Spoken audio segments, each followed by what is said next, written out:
یہ جو دنیا ہے نا، یہ دراصل ایک امتحان گاہ ہے، یہ آزمائش کا وقت ہے، جہاں ہمارے اعمال ریکارڈ ہو رہے ہیں، ہم اس آخری سفر کے لیے سامان تیار کر رہے ہیں۔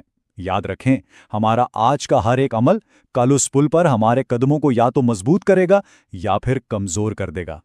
تو پھر سلامتی سے گزرنے کا راستہ کیا ہے؟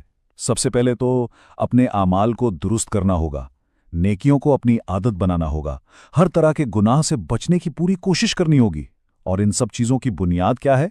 اللہ کے ساتھ اپنے رشتے کو مضبوط کرنا۔ ہم اب اس گفتگو کے اختتام کی طرف آ رہے ہیں، ایک ایسی حقیقت کی طرف جسے ٹالا نہیں جا سکتا اور جو اپنے پیچھے ایک بہت گہرا سوال چھوڑ جاتی ہے۔ پل صراط یہ کوئی کہانی یا مثال نہیں ہے، یہ ایک ٹھوس حقیقت ہے جس کا سامنا ہر انسانی روح نے کرنا ہی کرنا ہے، یہ ہم سب کی تقدیر میں لکھ دیا گیا ہے۔ تو پھر اپنی اصلاح کا وقت کم ہے، ابھی اسی لمحے، کیونکہ کل کا کیا بھروسہ، شاید کل بہت دیر ہو جائے۔ یہ جو مہلت ملی ہے یہ ہمیشہ نہیں رہنے والی۔ تو آخری اور سب سے اہم سوال جو ہم سب کو اپنے آپ سے پوچھنا ہے وہ صرف یہ ہے، کیا ہم اس دن کے لیے تیار ہیں؟